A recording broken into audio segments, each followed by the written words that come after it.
नमस्कार दोस्तों, स्वागत है आपका मेरे चैनल पे। दोस्तों, जैसा कि आप जानते हैं, इंडिया और चाइना के बीच में लद्दाख रीजन के अंदर बहुत बड़ा कन्फ्लिक्ट चल रहा है। एक स्टैंड ऑफ ले लिया है दोस्तों दोनों देशों की सेनाओं ने।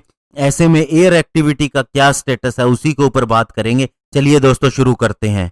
और दोस्तों, इंडियन और चाइनीज एयरफोर्स के फाइटर जेट ज्यादातर ग्राउंडेड ही रहे और एयर एक्टिविटी बहुत ज्यादा कम देखी गई लास्ट 2 दिनों के अंदर। और इसके अलावा दोस्तों, अगर ट्रूप्स के एंगेजमेंट की बात करें तो 2 पॉइंट के अंदर ये थोड़ी ज्यादा रही, लेकिन बाकी 4 पॉइंट पे दोस्तों ये सामान्य ही रही। और दोस्तों, 6 जून से जब से हमारे कमांडर लेवल की टॉक्स हुई है, उसके बाद में पीएल एयरफोर्स की एक्टिविटी जो है वो डाउन ही रही है। और इसके अलावा दोस्तों आपको बता दें कि अक्साई चिन रीजन के अंदर फिर भी एयर मूवमेंट रही है, लेकिन दोस्तों ये फिर भी एक बार चाइनीज कंट्रोल एरिया है। इसे अभी हम डायरेक्टली नहीं कह सकते कि ये इंडियन एरिया है, क्योंकि इसका स्टेटस काफी लंबे समय से ऐसा ही रहा है। वहां पर दोस्तों जहां तक ट्रूप्स की बात है, पेट्रोलिंग की, तो ये भी थोड़ी कम हुई है पॉइंट 14 के ऊपर, जो कि गलवान के नजदीक ही है। और इसके अलावा फिंगर 4 के ऊपर भी दोस्तों पीएलए ट्रूप्स की संख्या को घटाया गया है। और इसके अलावा 15 हाई स्पीड इंटरसेप्टर बोट्स को भी फिंगर 4 एरिया से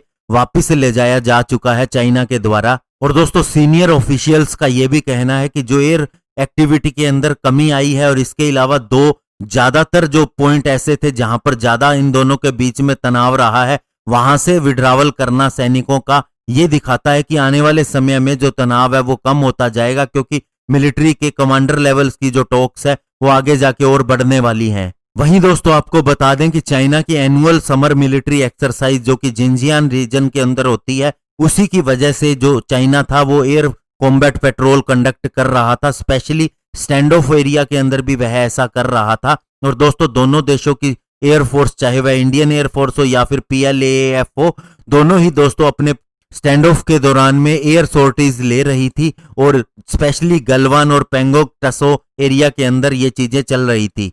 और दोस्तों आपको ये भी बता दें कि पीपल्स लिबरेशन आर्मी एयरफोर्स जो है चाइना की, वो अपनी आधी से ज्यादा स्क्वाड्रन ले आई थी जिंजियान रीजन के अंदर, स्पेशली मिलिट्री एक्सरसाइज के नाम पे, और अपने सारे एयर डिफेंस एक्टिवेट कर दिए थे जो भी उसके बेस वहां पर है, जैसे कि दोस्तों काशगर, होटान, यारकंड, कोरला, नागरी गुनसा। और दोस्तों, मिनिस्ट्री ऑफ एक्सटर्नल अफेयर्स ने इन सारी चीजों को देखने के बाद कमेंट करना ठीक नहीं समझा। उसने बहुत ही सोच समझ के बोला, क्योंकि दोस्तों ये पता था कि जो इन दोनों के बीच में डिसएंगेजमेंट तभी होगी जब मिलिट्री कमांडर्स लेवल की बात होगी, और वो दोस्तों अब होनी शुरू हो गई है। और दोस्तों, चाइनीज एयरफोर्स के फाइटर एयरक्राफ्ट ने हालांकि ईस्टर्न लद्दाख के नजदीक भी बहुत सी सॉर्टीज ली है, और जिसके बारे में इंडियन एयरफोर्स के सीनियर कमांडर का कहना है कि ये एक तरह की एक्सरसाइज ही है। और उन्होंने कहा कि जैसा कि उन्हें कंफर्मेशन नहीं है कि ये एम्यूनिशन और मिसाइल्स के साथ में थे या नहीं, लेकिन इसे हम मिलिट्री एक्सरसाइज के अंदर पार्टिसिपेट करने के लिए ही मान सकते हैं।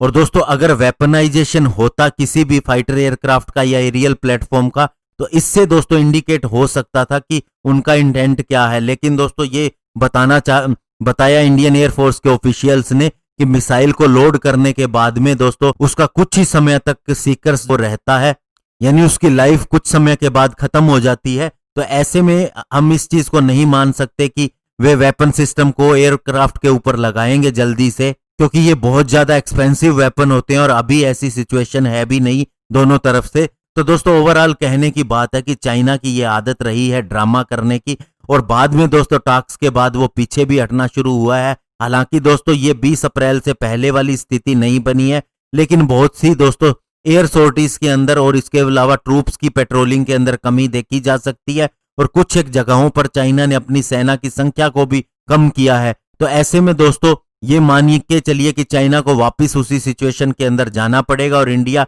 1 इंच भी पीछे नहीं हटेगा। धन्यवाद, जय हिंद।